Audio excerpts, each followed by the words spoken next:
도대체 강원도만한 조그만 나라에 두 민족을 섞어놓고 사이좋게 살라니 이것은 애당초 불가능한 일이었습니다. 강자는 약자를 탄압하고 약자는 테러를 일삼는 중동의 화약고 이스라엘을 알아봅시다. 이제부터 제가 이스라엘, 팔레스타인, 가나안, 유대 이런 말들을 하면 모두 이스라엘을 지칭하고 있구나라고 생각하시면 됩니다. 기원전 2000년경 우르라는 지방에 살던 한 남자에게 하나님의 계시가 내려졌습니다. 너는 내가 지시할 땅으로 가라. 그는 즉각 식구들과 함께 이스라엘로 이주를 합니다. 이그 사람이 바로 기독교, 이슬람교, 유대교에서 믿음의 조상이라고 떠받드는 바로 그 사람 아브라함입니다. 그가 이스라엘 땅에 자리 잡은 그 시기에 이미 원주민들이 살고 있었고 특히 해안가에는 에게해에서 이주온 해안민족 블레셋, 영어 이름 팔레스틴이라는 민족이 터잡고 있었습니다. 아브라함은 이들과 어울려 잘 살다 갔지만 그의 손자 야곱 시대에 극심한 가뭄이 이스라엘에 몰아쳤습니다. 사람도 동물도 견디지 못하고 오늘은 네 아들, 내일은 내 아들을 삶아 먹자는 끝이 보이지 않는 가뭄. 견디다 못한 야곱은 70명의 식구를 데리고 지금은 이집트라 부르는 애굽으로 피신하여 더부살이를 시작합니다. 70명으로 시작한 야곱의 후손들은 430년이 흐르는 동안 60만으로 불어 있었습니다. 그 당시의 풍습대로 여자와 아이들을 제외한 숫자이니 이들까지 포함한다면 거의 200만 명으로 늘어나 있었던 것이었습니다.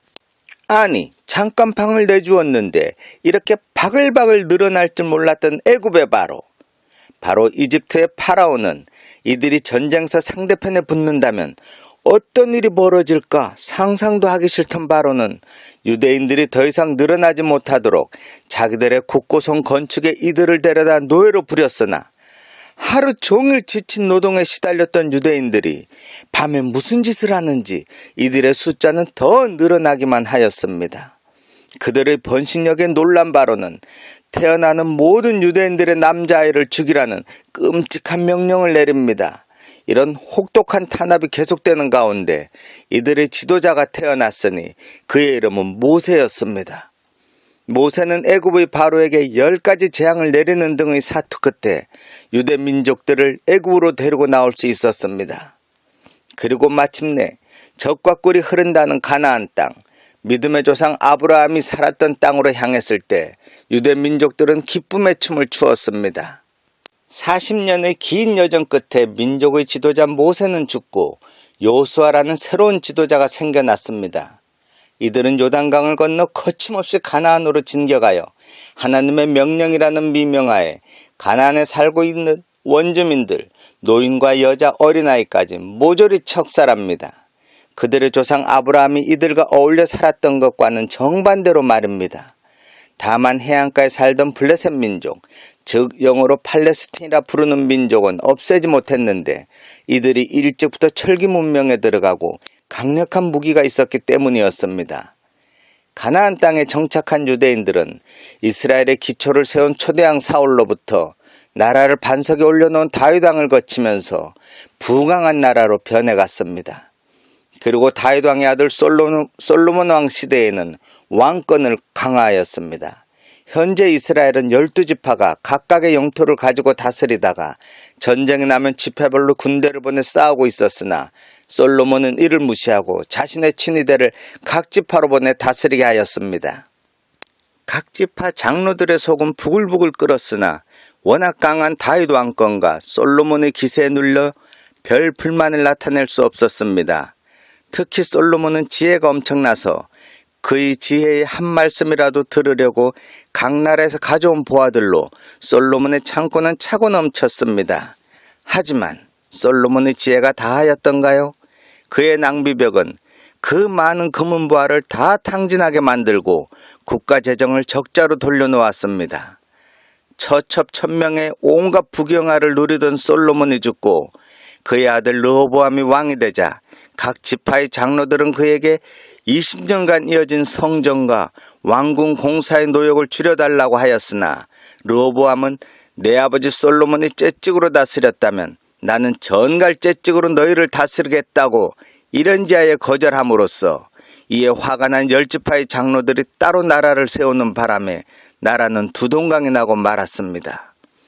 북쪽은 북이스라엘, 남쪽은 남유다라는 나라로 나뉘었는데 이들의 멸망은 벌써 예견되어 있었습니다. 또 하나의 불행한 이유는 이스라엘의 지정학적 위치에 있었습니다. 위로는 유럽, 우측으로는 아시아, 아래로는 아프리카라는 전략적 지역에 있어서 세계 각국에서 일어나는 강대국들의 침략을 받을 수밖에 없었습니다. 아시리아가 북이스라엘을, 남유다를 바벨론이 먹은 것을 신으로 페르시아와 알렉산더의 헬라가 차례로 이들을 정복했습니다. 그럴 때마다 유대인들은 나라를 떠나는 사람들이 늘어났는데 이들을 디아스포라라고 했습니다. 이스라엘 땅에 사는 유대인보다 더 많은 디아스포라가 생길 정도였습니다. 그리고 마침내 초강대국 로마의 시대가 되었습니다. 당연히 이스라엘은 로마의 지배를 받았는데 모두들 지치고 힘든 시기에도 유대인들은 절망하지 않았습니다. 바로 하나님이 약속하신 자신들을 구원해 줄 메시아가 오실 거라는 굳건한 믿음이 있어서였습니다.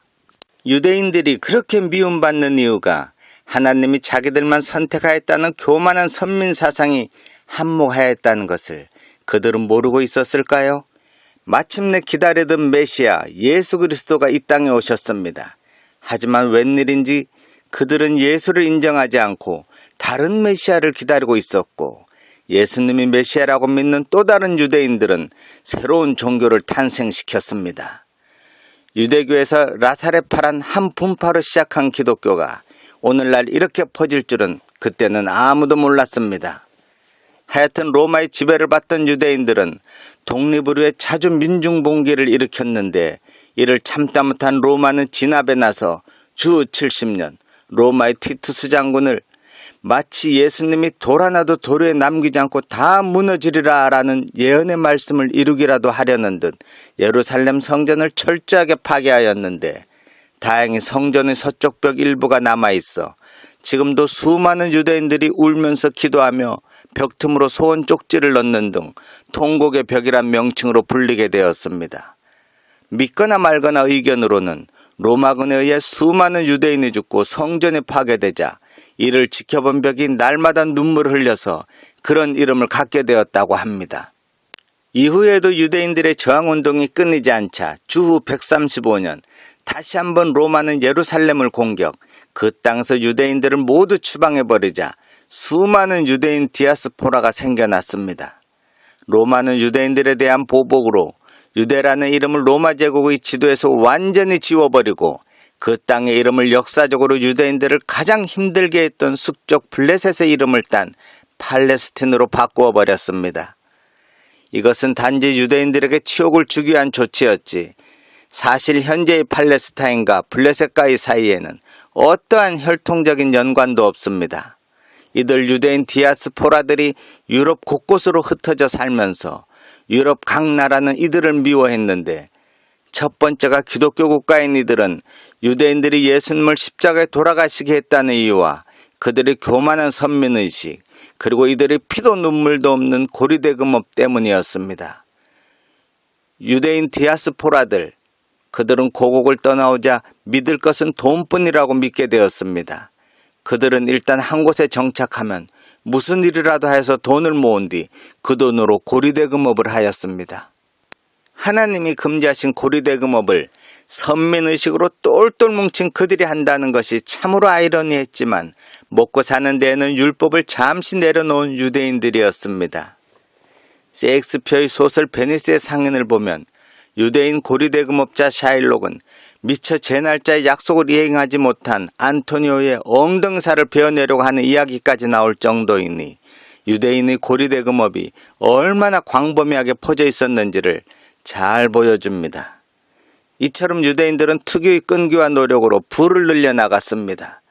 그래서 낯선 곳에서도 돈이 있으니 살만하구나 라고 자위하던 그때 생각지도 못한 사건이 일어났습니다. 19세기 프랑스군 장교였던 드레피스라는 사람이 독일의 군사기밀을 넘겨주었다는 제목으로 재판을 받았는데 무죄가 명백히 입증된 사건이지만 드레푸스가 유대인 출신이란 이유로 유죄를 선고받고 만 사건이었습니다. 이에 자극받은 유대인 언론인 헤르출은 시온으로 돌아가자라는 시오니즘을 제창하게 되었습니다. 시온이란 원래 예루살렘 시가지 내의 언덕 이름으로 전체적으로 이스라엘을 뜻합니다. 하지만 이 시오니즘은 유대인들의 별 반응을 일으키지 못하였습니다. 각자 자리 잡은 나라에서 이스라엘로 돌아가 다시 시작하기가 쉽지 않았고 현재의 상황도 만족할 만하였기 때문이었습니다. 하지만 이들이 이스라엘로 돌아갈 수밖에 없는 사건이 생겼으니 바로 제2차 세계대전이었습니다. 고향을 떠나온 지 2000년, 과연 그 나라는 어떤 모습을 하고 있을까? 정말 그곳으로 귀향 후 자리 잡을 수 있을까? 이스라엘 백성들의 귀향과 그곳에 살고 있는 팔레스타인들과의 전쟁이 시작되는 이스라엘 역사와 6.1 전쟁 하편을 기대해 주십시오. 전쟁을 해야 하는데 자금이 없다? 이럴 땐 어떻게 해야 하지? 그거야 간단합니다. 부자들에게 뺏어오면 됩니다. 5천만 명이 죽은 제2차 세계대전. 전쟁 자금 충당을 위해 유대인들의 자금에 눈독을 들인 히틀러는 유럽 지역의 반유대 정서를 이용하여 유럽에 거주하던 900만 명의 유대인 중 3분의 2인 600만 명이나 죽음에 이르게 하였습니다. 유대인들은 이제야 민족에게는 나라가 있어야 한다고 자각하였지만 이스라엘로 돌아가는 길도 쉽지만은 않았습니다. 2000년 전 로마에 쫓겨났던 유대인들의 자리에는 아랍인들이 자리 잡고 있었고 로마이언 이슬람의 오스만 제국이 이스라엘을 점령한 뒤 예루살렘에 이슬람 모스크인 황금돔 사원을 지어놓고 이슬람의 위대한 알라를 찬양하고 있었습니다. 기독교, 유대교, 이슬람교는 예루살렘을 놓고 오늘도 으르렁대고 있습니다. 어느 종교 하나 이곳을 포기할 수 없습니다. 기독교는 예수님이 부활하신 후 승천하신 곳이며 유대교는 아브라함이 아들 이삭을 번제로 바치려고 했던 모리아산이 이곳이고 솔로몬의 제1성전과 스룹바벨과 헤롯의 제2성전 건축과 증축이 이루어진 곳이며 이슬람교는 예언자 무함마드가 승천한 곳이며 자기들의 예배당인 황금돔 모스크가 있는 곳이라며 서로의 소유권을 주장하고 있습니다. 하지만 이 오스만 제국도 제1차 세계대전 때 영국, 프랑스, 러시아 등의 연합국에 맞서 독일 편에 섰다가 나라가 해체되며 자신들의 점령지인 이스라엘도 영국에게 빼앗겨 현재의 이스라엘은 영국의 지배하에 있게 되었습니다. 하지만 여기서 영국, 아니 꼭 영국뿐 아니라 강대국들의 이중성이 나타납니다. 제1차 세계대전 중 영국은 팔레스타인 아랍인들의 군사협력을 얻기 위해 이스라엘을 팔레스타인에게 반환한다는 맥마흔 서한을 보내게 되는데 이와 함께 전쟁의 자금과 시오니스트들의 지지도 필요했던 영국은 맥마흔 서한의 잉크가 채 마르기도 전에 팔레스타인의 유대인 국가 건설을 지지한다는 또 다른 약속을 합니다. 바로 벨포어 선언입니다. 지키지도 못할 약속을 한 영국은 유엔의 뒤로 꽁무니를 빼고 유엔이 팔레스타인 영토를 유대 국가의 56%, 아랍 국가의 43% 할당하라고 결정하자 유대인들은 환호하고 아랍인들은 분노하였습니다. 당시 고작 6.6%의 땅만을 유지하고 있던 유대인들에게 절반이 넘는 용토를 주라는 유엔의 결정은 이제 이곳의 평화는 사라졌다는 말이었습니다. 오직 전쟁만 있을 뿐이었습니다. 1948년 벤구리온이 이스라엘 국가 수립을 선언하는 순간 레바논, 시리아, 이라크, 요르단, 사우디아라비아, 이집트 6개국은 이스라엘을 사방에서 일제히 공격해 들어갔습니다. 제1차 중동전쟁이 터진 것입니다. 8개월여의 전쟁 기간 동안 이스라엘은 농장에서 화염병을 만들고 박물관에 진열된 대포까지 끌어오는 등 버텼고 총리 골다 메이어는 우리에겐 최종병기가 있다. 그것은 절박합니다. 라고 심경을 밝혔습니다. 전해오는 이야기에 미국에 유학 온 이스라엘 유학생들과 아랍 유학생들이 전쟁이 나자 모두 짐을 쌌다고 합니다. 이스라엘 유학생에게 왜 짐을 싸냐고 묻자 조국에 전쟁이 나서 싸우러 간다고 대답하였는데 이와 같은 질문을 아랍 유학생들에게 하자 조국에 전쟁 나서 징집영장 날아올까봐 피신 간다고 대답하였다인데 이 정신무장의 차이가 승패를 가늠한 것은 아닐까요? 스웨덴의 중재로 휴전 협상이 진행되는 동안 전 세계 유대인들은 돈을 모아 조국 이스라엘에 무기를 공급했습니다. 최신 무기로 장착된 순간 이스라엘군은 휴전 협상이고 뭐고 다 무시하고 공격을 감행 전쟁을 승리로 이끌었습니다. 하지만 이것은 시작일 뿐이었습니다. 또다시 1956년 제2차 중동전쟁이 터졌습니다. 이집트에서 나세르라는 청년 장교가 쿠데타를 일으켜 정권을 잡은 뒤 수에즈 운하를 국유화해버리자 석유 수송로의 길을 잃어버릴까봐 두려워한 영국과 프랑스가 이스라엘을 꼬드겨 3국이 이집트를 공격한 전쟁입니다. 순식간에 이집트를 점령한 연합군들. 하지만 이집트의 우방국인 소련이 런던과 파리에 핵공격을 취할 수도 있다고 위협하자 그들은 물러나게 됩니다. 이후 이집트 나세르는 철치부심 전쟁 준비를 하고 있었습니다. 1967년 이집트는 예루살렘 서안지구를 두고 충돌을 계속하던 요르단과 골란고원을 거점으로 이스라엘과 무력 충돌을 벌이던 시리아를 끌어들여 이스라엘과의 3차 중동전쟁의 준비를 끝마쳤습니다. 이스라엘과 대등한 공군력을 가졌다는 이집트, 그리고 육군은 요르단이 이스라엘을 제압할 수 있다고 생각했습니다. 하지만 이스라엘은 기다리지 않았습니다. 싸움의 승리는 선빵. 이스라엘 공군기들이 총출동하여 이집트를 기습, 순식간에 이집트 전투기들을 모두 초토화시켰습니다. 이집트 공군이 괴멸되었다는 소식을 들은 요르단은 즉각 진격을 감행 이스라엘 깊숙이 전진했으나 제공권의 지원이 없는 이상 그것이 끝이었습니다. 모세 다얀 장군이 이끄는 이스라엘군은 단 6일 만에 전쟁을 승리로 이끌었습니다. 이스라엘 역사의 분수령이 된 6.1 전쟁.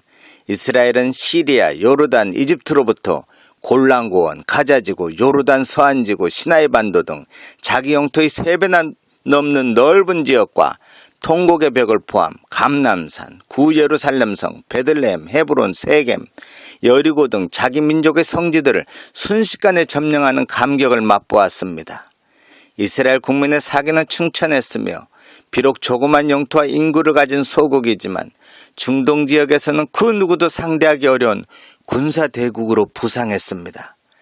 1970년 심장마비로 사망한 나세르를 이어 이집트의 대통령이 된 사다트는 치욕적인 패배를 항상 기억하며 이번에는 철저한 전쟁 준비를 하였습니다. 1973년 10월 이슬람교의 라마단 기간, 그리고 이스라엘의 대속죄일 욤키푸르 날을 D-Day로 삼았습니다. 이 날을 정해준 것은 북한의 김일성이 아니었을까요? 일요일에 남침한 김일성의 선구한 4차 중동전쟁에는 북한의 공군조종사들이 이집트에 출전해 있었다면 믿으시겠습니까? 후에 사다트는 북한을 방문, 은혜를 어떻게 갚으면 좋겠냐고 묻자 북한의 김일성은 형제간에 돕는 것이 당연하지 무슨 생색을 내겠나며 너스레를 떤 뒤 한 가지 소망이 있다면 남한과 수교하지 말라는 요구를 했습니다. 이 때문에 우리나라는 김일성이 죽을 때까지 이집트와는 수교할 수 없었습니다. 잡다한 소리는 생략하고 다시 중동전쟁으로 돌아가겠습니다. 1973년 10월 이번에는 이집트가 기습 선제 공격을 하였습니다. 이스라엘의 대속죄일은 욤키푸르의 날, 많은 병사들이 휴가를 떠난 이때 이집트군의 병력은 75만, 탱크 3,200대, 소련제 미사일까지 총동원해 이스라엘을 공격했습니다. 개전 48시간 만에 이스라엘군은 17개 여단이 전멸되었습니다. 동시에 시리아군도 이스라엘 영내로 진격했습니다. 이스라엘을 완전히 포위하고 드디어 승리의 순간 미국이 개입이 시작되었습니다.